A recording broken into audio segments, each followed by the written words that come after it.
This is the Automotive Repair Podcast Network. Everybody, Carm Capriotto, Remarkable Results Radio. So glad to have you here. You know, we're committed to delivering incredible and authentic, actionable content that directly addresses the evolving challenges of our wonderful industry. Glad to have you. We're going to do a part 2 of an episode that we did with Rena and Brett, I think just about 3 or 4 or 5 weeks ago on 250,000 mile maintenance. But we're going to now do the episode that we promised you on the delivery aspect of that and how does it all feel and look when the customer comes to pick up their vehicle. You know, we're going to be at the TST big event Saturday, March 28th, 2026 at Tarryton, New York. Hear from educators Andrew Fisher, Ken Sanders, and Adam Roberts. Go to tstseminars.org and sign up for this one-day technician training event. And Tracy Capriotto will be your keynote speaker. And don't forget, we so appreciate you in these 11 years of being here. We wouldn't have been able to do it without you. So what we decided to do is give you a singular home for all of the Automotive Repair Podcast Network episodes. It's for your smartphone. It's the ultimate professional automotive repair playlist. As I say, all in one place. Read the show notes, watch the videos, automotiverepairpodcastnetwork.com/app. And it is free. Absolutely. Hey, great moment in time here to thank our great partners. Hey, let's face it, your shop management system is the most critical tool in your shop. And NAPA Tracks will move your shop into the SMS fast lane with on-site training, 6 days a week support, and local representation. Find NAPA Tracks on the web at napatracks.com. Hey, how well does your team know their stuff? Test their automotive skills with the Today's Class Basic, Advanced, or Service Advisor quizzes. It's a quick, effective way to spot gaps and grow stronger teams. Take the quizzes now at todaysclass.com/TC quiz. Shop owners, stop juggling multiple marketing tools. KUKUI's integrated platform, they deliver 4 times better website conversions, automated follow-up, and real-time ROI tracking. Get industry-leading customer support with KUKUI. That's KUKUI.com. You're probably tired of chasing new customers who never return. We understand. Pit Crew Loyalty ends the one-and-done cycle, turning first visits into lasting, reliable revenue. On the web at pitcrewloyalty.com. Look at my panel. I think you've seen them before, been on the show a bunch of times. Brett Beachler, CEO, Beachler's Tire and Automotive Center, or as he says, the owner and culture leader at Beachler's. Family owned since 51. That would be 75 years. Rennebohm is here, coach and consultant at Empowered Advisor. At empoweryouradvisor.com. Did I get that right? Yep. Mm-hmm. So the last episode was Town Hall Academy 470. We discussed leadership builds the plan for longevity when you're discussing a 250-mile maintenance program with your clients. Therefore, delivery is where the commitment is reinforced. The vehicle delivery moment is not the end of the transaction. Don't ever think of it that way. It's the continuance of a professional relationship and a shared commitment for the vehicle's future. Did I summarize that pretty good? I'd Perfect. say so. Podcast over. Just kidding. Let's go home. I wouldn't do that to our listener. Everyone wants to hear this. Brett, one of the things that I love, I've been to your place, and he's got this really beautiful, unique front end. Those standalone kiosks, and that, to me, that intimacy there, standing next to them and becoming their advocate is, in my mind, one of the biggest keys in this delivery piece. Well, you remove the phone, you remove all the documents and the paperwork that advocates are working on at their desk. You divorce them from all their activity and they come out there with a computer and they just talk to their client one-on-one, shoulder to shoulder if you want. Gary Pontius is doing this in his shops. I know I got this idea probably about 10, 15 years ago from another shop in somewhere out west somewhere, but I will never go back to a desk that somebody walks up to and maybe slightly intimidated, but there's definitely a disarming kind of an atmosphere that comes about when you go on into a pod or into a pod like that or to a pod like that. We love it. I mean, we've had it 11 years and we'll always have those pods.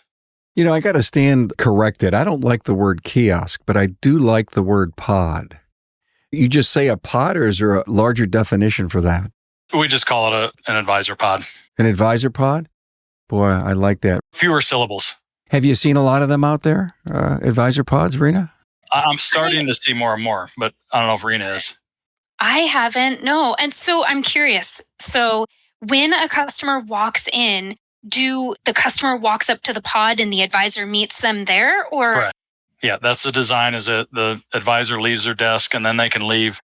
If they're in the middle of something, they can leave it right where it's at. Their computer doesn't get disrupted, and they come out to the computer and formally greet the client walking in the door, and everything. All the busyness is behind them. Because I don't know how many times when we had a desk like that. I mean, we've been here 75 years. We always had desks without the pods, and so somebody would come up to the desk and you're distracted. You got all this paperwork in front of you. It looks cluttered, and it just, you go out to the pod and it's clean, and, nobody sees any, whatever you got scattered all over your desk. They're not distracted. You're not distracted. I would strongly suggest, if anybody's ever thinking about doing a remodel to their place, adding a pod or two. And so what if all of the advisors are busy? Do they say, I'll meet you at the pod, or what happens when everyone's busy? My guys are so good that when somebody walks in the door, and if all three guys are on the phone, they say, we'll be with you in just a second. As long as people are acknowledged, they're pretty cool. Now, if it's 28 minutes later when they get acknowledged or when they get intercepted, then there's a problem. But all of our guys are just really good at that. When somebody walks in the door, hey, we'll be with you in just a minute.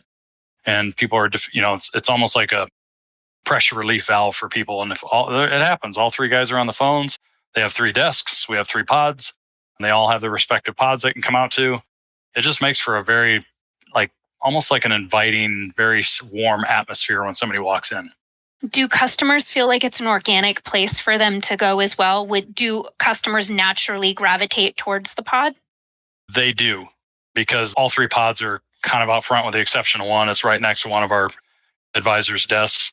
The 3 advisors' desks are behind glass and they're kind of working away, but it's very rare you get somebody that walks in the door and they're not acknowledged. So I think that's 99% of the battle when a client walks in a business, is having them be acknowledged. And we know that. All of us know. It's basics 101. Do you need the 3 pods, say, in the morning when a lot of people show up? Yeah, we do our best to schedule appropriately. We open at 7, but we do. But I've heard of a handful of shops that will say, hey, you come in at 7:15, you come in at 7:30, you come in at 7:45, you come in at 8. But the problem with that in real world is sometimes it doesn't work that way. I got to be to work at 7:30. You might have 3 or 4 people have to be at work at 8 o'clock, and they drop off between 7:40 and 8 o'clock. And you just got to roll with them. You got to take care of them the best you can. So we have 3 guys on deck. I have 1 guy on deck at 6:30, one's at 7, one's at 7:15, and one's at 7:30. My client experience rep comes in at 7:30. So we have 4 people at 7:30. So that's not necessarily an issue. So I'm not necessarily thinking that the entire 250K maintenance delivery program happens at the end at delivery, but it really happens up front as you're attempting to explain, understand, develop this plan. But the delivery key is not the end of the relationship and not the end of, that may never see them again. This is your chance to, if you will, keep the marriage alive. Yes. So there's 2 distinct client drop-offs. There's a night prior into the night drop box for us. If that's the case, our guys switch gears and then they say, hey, if you don't mind, I'm going to review preventative maintenance schedule, see what Carfax says, see what you might be due for, and I'll send you an email and or a text saying, hey, by the way, your car's coming in for a check engine light. It looks like you have about 105,000 miles on it. These 3 items are due. Let's do the check engine light testing. Let's get the results. Let's get you the estimate. And then let's talk about these other items and your kind of plans for the car. It really is about planting the seeds and letting them know, hey, we're taking a big picture view of your car, not just your complaint today. So that's 1. Number 2 is at drop off, which is in between the 7 and 8 in the morning. That's the perfect time to talk to somebody about, hey, by the way, it's in here for check engine light testing or a noise testing, whatever the case may be. You do the proper inbounding. And by the way, and then we turn around and show them the sheet that we already have filled out night prior. And we say, by the way, I noticed your car was due for these 3 items, or we've already talked about it from the last visit. Oh, yeah. I forgot about that. Thanks for reminding me. Yeah, can we get the check engine light testing? And then what's the estimate on doing those other 3 things? Here's the estimate. Okay, let me see, make sure my engine's not falling out of the bottom of the car before I proceed on any of those 3 things. Is that okay? I know there's different psychological advantages of saying no and yes and all that good stuff. But you get them kind of saying like, hey, think about this for a bit. And once it percolates and you plant the seeds of saying, hey, do you want to keep your car a long time? You ask the right questions, 1 or 2 questions. You don't need to ask 6 or 7 questions. Rena knows this. They walk away going, okay, I'm going to be prepared to whatever the results are in check engine light. And then the 3 preventative maintenance items. Okay, we'll talk about it later. When he calls me, we can kind of walk through this thing. The problem is if you don't present these 3 items at drop off, either night before or in the morning, guess what happens when one of Rena's guys calls up and says, hey, the check engine light, it needs a post-oxygen sensor. And oh, by the way, there's 3 maintenance items we want to talk about. And they're like, what are you talking about? You never pre-qualified the lead. You never made them warm up to it. It's almost a cold lead at that point. Not full cold. You're still taking care of their car. You can still switch gears a little bit. But the key is telling them, explaining to them at the beginning or on the phone call. That's it. It's not rocket science. It's a muscle memory that everybody's got to build up, but it's super effective.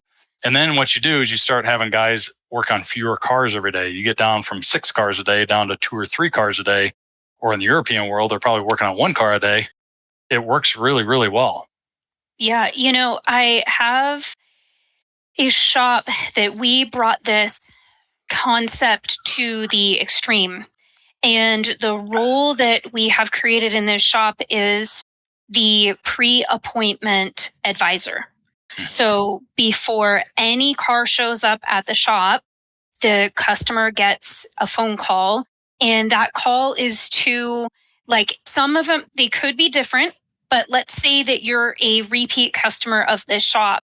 We might just be planting the seed. Hey, Carm, the last time that you were in, I noticed that you had 85,000. So you're probably about that 90,000 mile mark. Instead of just scheduling you for the oil service, we also want to keep in mind that you're due for these additional items. So we have that type of phone call. And again, this is like maybe a day or 2 before your appointment. And then we also can be looking at, like, if you're also a repeat customer, hey, the last time that you were in, these were the items that we had talked to you about last time. Are you ready to schedule those for this appointment? Then we have a brand new customer to us, or maybe somebody who hasn't been in a while, maybe like 2 years or more. And that call goes a little bit differently. So that one's going to be like, hey, Carm, this is your first time coming in. And so we just wanted to be ready for your appointment. And so what we would like to do is, if you have time right now, I'd like to get either your VIN number or your license plate number. And I'm going to go ahead and I'm going to take the liberty of looking up what is due based off of the age and mileage of your vehicle. And you might say to me, I just really only have time for the oil change. Okay, that's fine. That's fine. Yeah, no big deal. But you might say, gosh, yeah, I didn't even know that I was due for other things. What are those things? And then I'll say, well, I'm glad that you asked. I'm going to go ahead and I'm going to look up what we can see about your vehicle in Carfax. I'm going to use some other resources that we have to determine what other needs you're going to have at this age and mileage. We don't have to sell them right now. And this can just be a plant the seed, but this might be like the customer saying, gosh, I want to get it all done right now. Right. So whatever I need. And then, like you're saying, Brett, of course, we're not going to go forth with all of these different maintenance services if we find that the car has something bigger. Right. The technician will always start with the inspection first, but why not have this stuff pre-sold? Absolutely.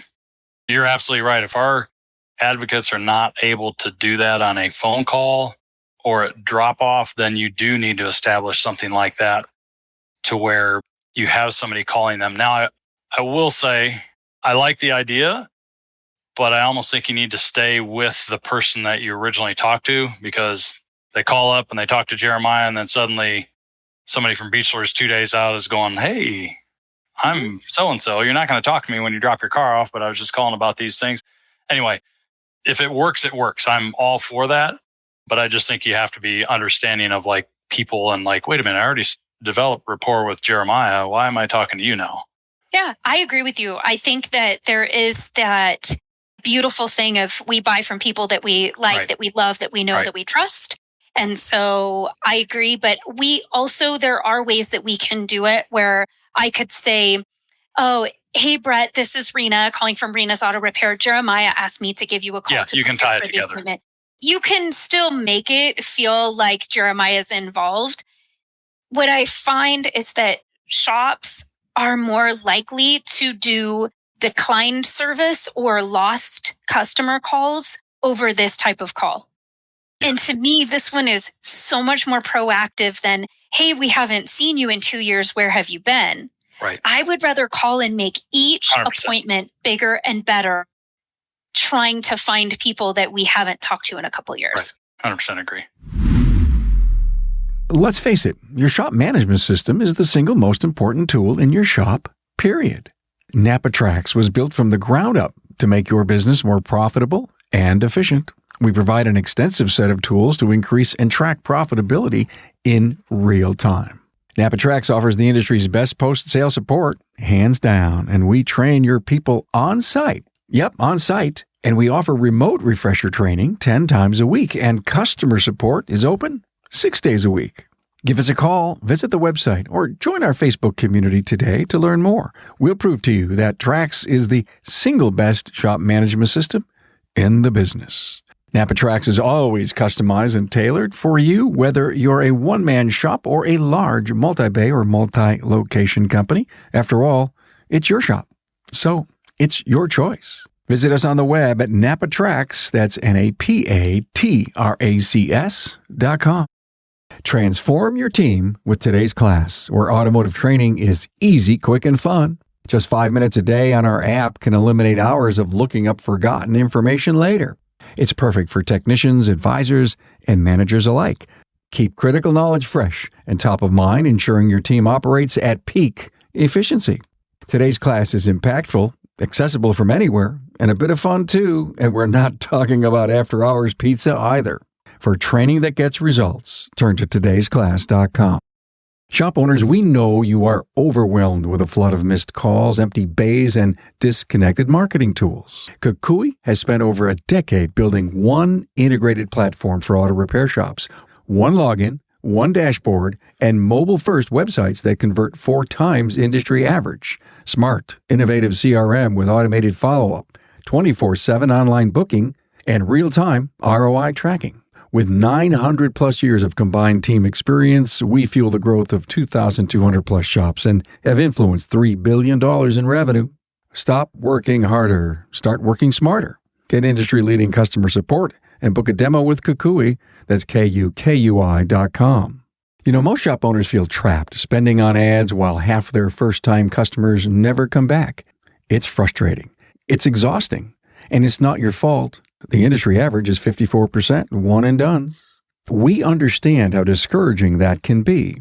Well, Pit Crew Loyalty changes the story. Our clients cut that rate by up to 38%, raising lifetime value by more than 50%.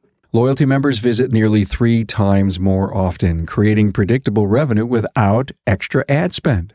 Pit Crew Loyalty, where customers stay and shops thrive. On the web at pitcrewloyalty.com. I love the idea of keeping the team on the same page. Brett, if you wanted to keep that singular advocate speaking to that customer perpetually or all the time since the previous call, I get that. But I love the idea, hey, you were just talking to Brett, this is Carm, I need to update you on my vehicle. And that's the only way I think that you connect with the client at the other end of the phone or text. You don't want to interrupt the trust. That's perfect world the way I'm describing it. But I will tell you, tomorrow on Tuesday, we have 52 client contacts to make. I will help these guys out tomorrow because I'm leaving on a trip. And I want to get them all done tomorrow. We got a 2-hour window to get them done. And my verbiage when I call is, if it's Tyler's client that he talked to last time, hey, Bob, this is Brett from Beachler's. Tyler's kind of bogged up right now. He asked me to help him out a little bit, but he asked me to call you in specific. Like a light bulb goes off inside their head. Oh yeah, I do remember talking to Tyler last time. Okay, go ahead, Brett. Like, you have permission to speak to me now. And that system does work. And so, Rena, you're absolutely 100% right. I understand we're here talking about delivery, but you just hit a really big, important thing. Rena, did you hear what he said? We have 52 calls to make tomorrow. I know. Who are those? Like, are those people that were in last week? Those people they were in last visit on an oil service, or say they came in mid-January and one of my advocates said, hey, are you okay if I call back next month or this particular day or whatever the case may be, and we can talk about scheduling in the tires? Maybe the tires were 95% used at that point. They didn't have it in their budget to do it right then and there. We have a system where we just go click, click, and we go call up on this week. And so most of them are generated by an oil service is generated by 5,000 miles down the road, and these people are popping up every single week. Generally, like I said, between 50 to sometimes 85 clients are contacted. And like I said, last podcast, if you're not doing it as a shop, figure out how to do it. Even if it's a bunch of text messages that go out, that's okay. You know, I've worked with Steer, and Steer does it by time-based only. The problem with that is, and I said, I will talk to your programmers to kind of help change this, but you've got to get mileage based, because it's not fair if Rena drives 2,000 miles a month and I drive 1,000 miles a month and we get the same time-based reminder. It's not appropriate. And people start discrediting that kind of information. They're just like, whatever, they're not even close to where I'm due. They don't have it dialed in. But I can tell you from anecdotal evidence, I've talked to hundreds of clients that go, how do you know that I'm almost due? And I'm like, well, the system's not dumb. I don't say that to them, but it's smart. It figures out the miles you drive per month, and then it calculates when you're going to be due. And I said, anybody that does time-based, you've got to switch to mileage-based. It's not fair. You should do time or miles, whichever comes first. I have some clients that might use a mobile super synthetic 7,500 mile oil, and they drive 3,000 miles a year. And I say, but you still need to come and see us after a year, because that oil expires after a year. This is my pride and joy, having this system. And I had a guy job shadowing. I had him test pilot, sending out texts to customers who are due for only oil services. We don't call those customers, we text them. And they generally text back and say, hey, can I get an oil change on Friday at 11:30? Yep, done. You want to make it as seamless as possible for clients coming in the door. And then tomorrow is the big day. That's when we call our big preventative maintenance items that are due. Our tires requested permission to call. What piece of software spits this out to you? I am using Paul Stewart's auto app system. You know Paul, I'm sure, very well. He and I have been working with each other for about 14, 15 years on dialing this system in. And he actually built his electronic preventative maintenance system off of my paper system. If Paul's listening, he keeps trying to get me to go over to the electronic system. But I said, Paul, there's nothing like putting a piece of paper in front of a client and letting them touch and feel it versus a screen on a computer to go, hey, trust me on this. This is what you're doing. And they can't walk away with it. That's the only drawback. I just brought it up on the screen. You should watch this on video, because we're showing pictures of Brett's place and his great sheet, which you do not want to electronify. You just want it to be paper. I'm not saying don't electronify it. I love that word. Is that in Webster's dictionary? I think you just made something up. But I'm not saying you shouldn't do it, but it doesn't work in our system yet. And maybe someday down the road it will. I will continue to monitor this. I'm not opposed to it. I love technology and I love progression. But when we can, generally we're doing about, 15 to 20, sometimes 30 of these a day. And once they're established in our system, you can make them, and I kid you not, in probably 120 seconds. It takes no time whatsoever. But the key is you've got to be diligent in documenting all of the services the first time, and then you can build it from there quite easily. I'm not telling people not to electronify it, because I have friends in the business that do it that way. But the problem is, this is almost like you know how humans like to have paper checklists? We do. Whether we like it or not, we like to have paper checklists.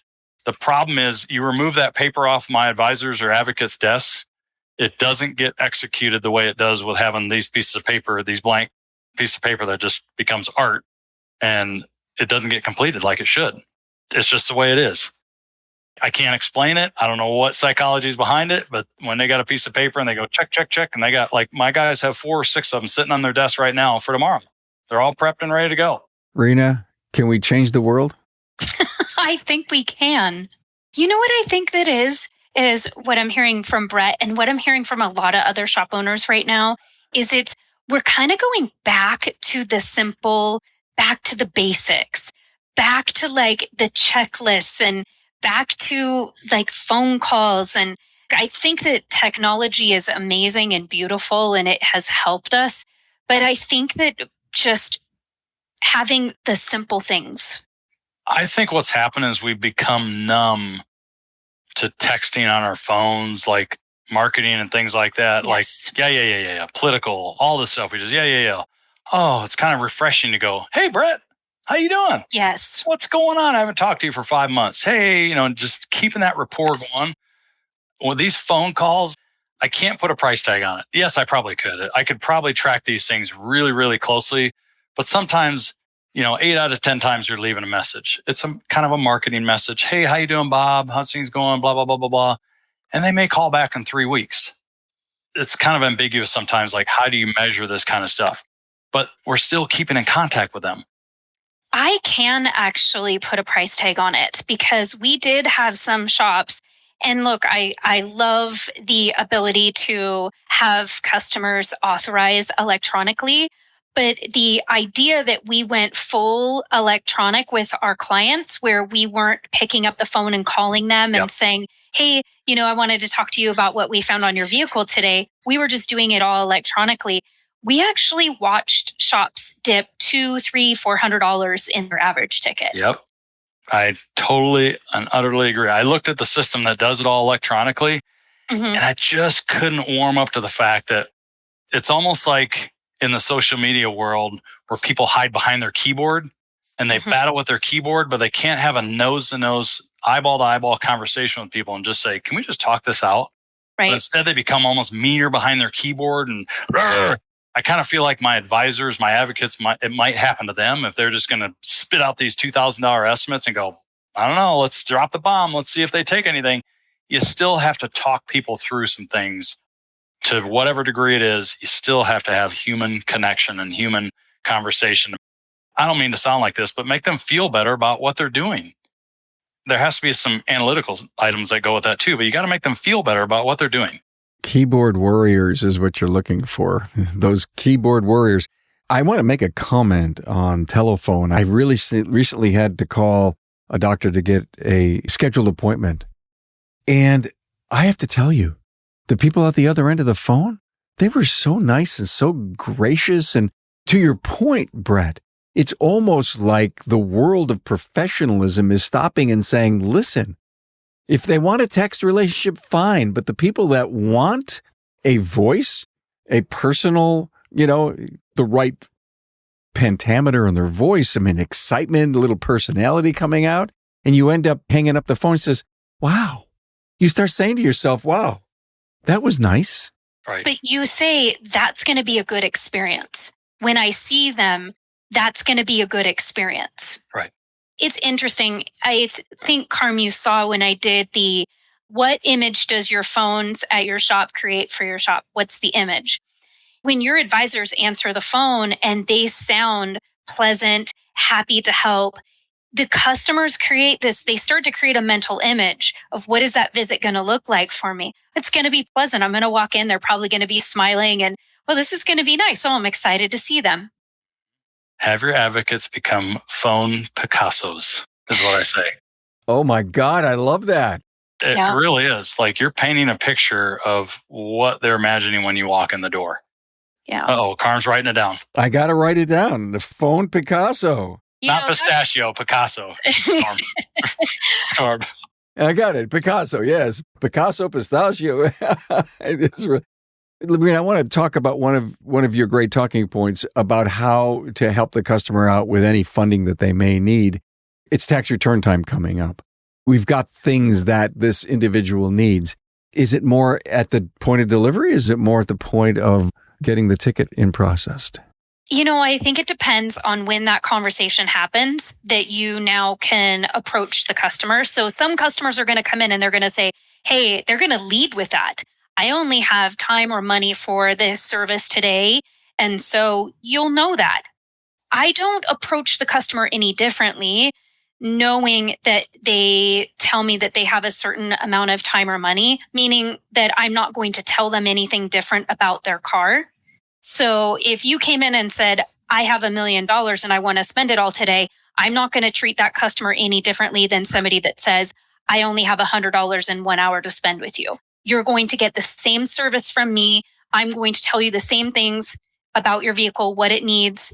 However, if I am going over your needs with you and you tell me, gosh, Rena, I'm going to be getting a tax return coming up here. This is when I'm going to want to invest in the car. Well, we should make that appointment. So when you're leaving my shop, my goal is that you always know what you're going to do the next time that you come in.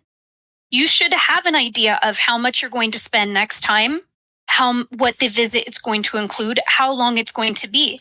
That is what an exceptional service advisor does, is we don't look at your car today. We look at the life cycle of your car. This is how long you want to keep this car on the road. This is what you want to get out of this car.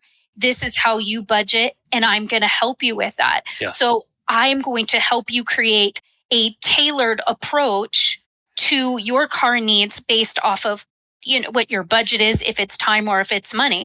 If you have a customer that uses their car every single day because they are like a driving salesman or something, right? They can only bring their car in to my shop for 2 hours at a time. Well, every time they come in, I need to make sure that my technician is ready to hammer out 2 hours worth of work every time that person comes in. On exactly what you're saying, the key on what you're saying is, say somebody comes out with a $2,000 estimate. You've got to walk them through things like, if somebody comes in and says, you got leaking hydraulic fluid out of your struts. You and I know what that means. Carm, you know what that means. But the average client doesn't know what that means. You don't have to do those today, correct. But it will have an adverse effect on your ride and the wear on your tires. And I always say, do you know what fish scales feel like? And they're like, yeah. I said, that's what will happen to your tires if you let this go too long. Yes, you don't have to do it today. You're correct, 100%. I'm not going to let you go and make it like your wheels are going to fall off your car. You're 100% correct. But you always try to kind of educate them through the whole process. And the more you can educate, the more they're going to trust you, the build a rapport. You can say, yeah, we can do this 60 days down the road. That's not an issue. It won't be a problem. Again, you're trying to make them feel better. That's it with their decision making. Let us help you in your budgeting needs. Everything that I hear you saying and everything that I believe with the future of service advising or a client advocate training is going is creating, if you will, the phone Picasso, to your point, but an individual who wants to hang their hat on your doorknob for all of your basically, listen, I got struts that are leaking. That job is not to give you the greatest ride, but that does ultimately happen. But if that vehicle doesn't touch the road, it's going to affect your stopping ability. And that's one thing you don't want to. And so when you explain these, in fact, I think, tell me I'm right or wrong, are we not explaining to people how this thing works and how it can go bad and how it actually wears out? Or are we just assuming they don't want to spend any money, so I'm not going to bother? I mean, we have an obligation to explain the consequences. We're educators, and you should know what will happen if you choose to not replace those shocks or struts. And sure, you're going to be fine. Like, you're going to be able to leave here and your car's going to drive the way that it did when it drove in here. However, it's going to cost them, the longer you wait on those shocks or struts, the more expensive it's going to be down the road. We're saving you money by fixing them now. There isn't a repair or a maintenance item that if you wait on it, it gets cheaper. Those things only get more expensive. The longer you wait, the more expensive everything gets. Yep. If that customer says, look, I don't want to do this today, I don't have the money or the time, then I ask for the appointment. When would you like to get this on the schedule then, and we can book it now? If the customer says, look, I really don't know, well, then what I do is I schedule a phone call with them. Then my next step would be, is it okay if I call you in 60 days to check in and see if you're ready now. So now I don't have a cold call. Now I have a pretty warm call where I'm calling the customer and saying, hey, Carm, I told you that I was going to give you a call in 60 days to check on those shocks and struts. Are you ready to do them? And if it's, what month is it that they do specials on those? Is it like March or something like that? April. It's always spring. Yeah, it's always spring. Is it spring? Yeah, it is. It is. By the way, you see, you're in California. You don't know what spring is. See, I know. I'm in Buffalo. I know what spring is. It's 51 and raining. Oh, you poor thing. I know. We may not have a spring this year because Lake Erie's 98% frozen. Oh, Oof. That's my problem, not yours. How do you, as Brent as a shop owner, Rena as excellent educator in our industry, how do we ensure that the consistency is excellent in everything that we do when it comes to not only delivering, but inbounding our client in a new, brilliant, bright system? It has to be the shop's process. Yeah. Or The you word flick the medicine. advisors in the back of the ear when they don't get it right. I'm just kidding. I'm kidding. But when you say get it right, it means your shop has a process. You know that as an advisor, this is what you're required to do. And so you have to have it in writing. And I think the best way that I help shops, Carm, is we go in and we listen to each other make these calls. And then we make sure that everybody's doing it in the same way. So that's like one of the things we do is when we have shops that make whatever type of phone call, declined service, lost customer, a reminder call, a thank you call, a sales call, price shopper, whatever call, we go in and we listen to the way that each person at the shop makes the call. And then we create a process and then we have them listen to each other to make sure that they're all saying and doing the same thing. So a lot of shops, you will find that it's like almost little mini businesses. Everybody kind of does it their own way. Yep. Instead of having, this is the shop's way. This is ABC Auto Repair's way. This is the way that advisor A does it. This is the way advisor B does it, because the shop doesn't have a way. So your shop has to be part of your culture. Yeah. You cannot wish for consistency, can you? You have to manage it. There is no wishing. I would 100% agree with you. Yeah. And to me, I don't know, guys, just chatting with you and so many other people in the industry, I just see that this is one of the most singular, important areas of concentration and focus in our entire organization, that front counter. It's been 15 plus years since I've been an advisor, but the shop that I worked at when I was a service advisor, the shop owner had a little cup of toothbrushes that sat at my desk. And on it, it said, ask me why this is here. And I hated that thing. And he said, well, if you don't want it here, Rena, then you need to ask for your exit appointments. So that was the way that he got, because everyone would say to me, why do you have toothbrushes? Because I'm supposed to be asking you for your next appointment. It was so embarrassing. And so Robot. it was horrible. But it made me do it because I didn't want this stupid thing of toothbrushes on it ruined the vibe of my desk, But it's brilliant. But why can't we just take one toothbrush, tape it across the computer terminal, right? And then start telling the dentist's story. You can't get out of the chair unless you schedule the next cleaning, period. So what he did is it just encouraged me to find the reasons why everybody needed the next appointment. Yeah. And most of our customers go over on their oil changes. And so it became really easy for me. And also I worked at a shop that we were booked out a minimum of 2 weeks.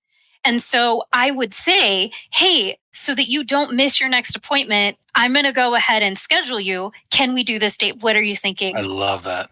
Oh my God. Guys, I'm sorry. My mind's going a mile a minute. The whole toothbrush idea. Every time I leave, I get a toothbrush. You get floss, you get a toothbrush, you get a little card that says when the next day and time is. And you get toothpaste. Why aren't we at our counters giving away a singular toothbrush in a case, right? All bubble wrapped up, and telling clients, well, what's this? Well, and then tell them the dentist story. It's in their hands. if they're good hygienists and they want their teeth to last like they want their car to last. I love that. Listen to this marketing genius. Right? Listen, we're giving them water. We're doing coffees and cookies and all this stuff. Why don't we give them a toothbrush unless they're already, they may just come in and say, listen, I am here 3 or 4 times a year, but I need a toothbrush. Give them the toothbrush. Yeah, I love that idea. Am I crazy, Brett? No, you're making my wheels turn. Like, I'm sitting there going, can we do it? This is what this show has been about for almost 11 years coming up in another month, is that we get together and we spin these ideas all over the place. Well, that's part of our line. I mean, I sent that into you. That's part of our line is you always want to get people thinking like, because you're making them uncomfortable in an auto shop for the first time. If you say, hey, you ready to schedule your next appointment? So what we do is we tie it together with the dentist and we say, hey, we do a lot like the dentist and pre-schedule. We do it because of this. You don't have to wait 2 weeks to get in. Like Rena saying, get your appointment now. If we schedule this far in advance, we can reserve a loaner vehicle for you. At that time, you probably won't get a loaner 2 days out. Kind of getting them over the hump of, come on, you can do this. Everybody else is doing it. And I say this, a lot of people are scheduling future, like appointments in advance. So you want to get them not feeling like they're the only person. You want them going, oh, if other people at Beachlers are doing it and the dentist does it, why not? Like, let's do it. And I love listening to my guys. They're all at different levels. Like Tyler's the leader. Like he's so good at it. Jeremiah is my guy who's been an advocate for 6 months. He's like taken second place. And it's fun listening to these guys because they know it's filling their schedule and building up appointments so we don't have to call them in 6 months and text them in 6 months. Now we still send the text reminder a couple days out, but they've almost made the atmosphere flat fun to be working here. I love it. And they all keep growing and growing and growing and getting better. It's got to make you so proud to listen and watch all this going on for all the right reasons to really service your clients to an exceptional way that they can't find anywhere else. They probably don't thank you guys enough for reaching out and becoming, as you say, and I believe and I love the word, an advocate for them on their vehicle. You know who's the biggest leader in my professional career of this? I don't know if you've ever spoken with Greg Skolnick. Oh, yeah. Oh, sure. He's got a shop outside of DC. They're open 4 days a week. They're at like a dead end. And Greg does this all the time. Like they have it locked and loaded. I think Greg's backed off quite a bit from the business and letting the guy take over running the place. That's their culture. That's what they do because A, they're only there 4 days a week. So they're booked out quite a bit, right? And then B, it just becomes part of your culture once you start doing this. Yes. How many miles does it take to turn a ship? Isn't like 17 miles to turn a ship? It's the same way in our business. It's not going to happen overnight. You have to stay persistent, consistent, and just keep gently nudging your people to go, this is the way we're going. This is the way we're going. This is the way we're going. This is the way we're going. Just keep processes and your persistence in place and it will happen. I've been working on this for 14 years now. Should have happened a long time ago. And it never ends, does it, sir? No, it doesn't. It doesn't. Rena, Brett, this has been great. It's almost, you're teasing me to have another episode only for this particular reason. The dialogue that comes from this little seed of an idea ends up becoming so big and wide and expansive, if you will, by the time we're done with this thing. If you've listened to the very end, thank you very much. Any final words, any thoughts, anything in your talking points, Rena, that you would like to make?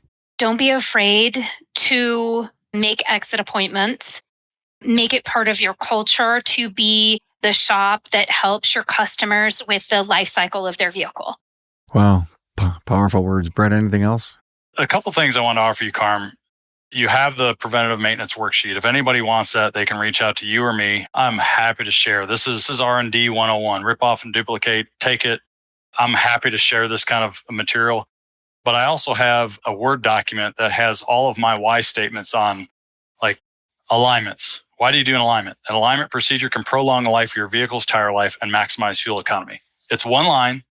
That's all we say when we talk about tires. It's all about geometry and fuel economy, and it hits those receptors inside their head. So if anybody wants this document, I am absolutely happy to share this document with them. get the whys in place, have your people learn them, and go from there.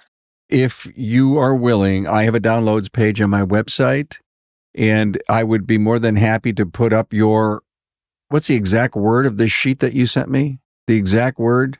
It's the why behind my preventative maintenance items and all my service procedures. And the client's listing here. Is there the Tire and Automotive Center, the Carfax Reviewed, the battery, Serpentine? It's a preventative maintenance worksheet. Preventative maintenance worksheet. Do I have a blank copy of that? Did you ever send me that? I believe you have a blank copy. I'm happy to send you a scanned blank copy. Send me another one. I will put that up on the website. Okay, guys? And I'll take that other sheet of yours too, because I'll tell you, this downloads page is becoming a great resource. We're starting to collect stuff from inside the industry they're willing to share. And I'm writing some really cool thought stuff too that I want people to get that's going on inside, all the stuff, all the content that we do. So just write credits in the back of your book for Rena and I. Just give us just maybe one line. I would be more than happy. I'm kidding. I don't need that. To give you any residual from this free content. Oh my God. Rena Rennebohm, CEO, coaching consultant from Empowered Advisor at empoweryouradvisor.com. Brett Beachler, the CEO of Beachler's Tire and Automotive Center, Peoria, Illinois, family owned for 75 years, and a guy who's a giver when it comes to all the people that you know in your industry, and part of the elite coaching group, right, Brett? Mm-hmm. This was great. Thank you all so much. Thanks, guys. Our pleasure. Thanks for being on board to listen and learn from the premier automotive repair business podcast, Remarkable Results Radio. Get your episodic education on the ARPN listening app at automotiverepairpodcastnetwork.com.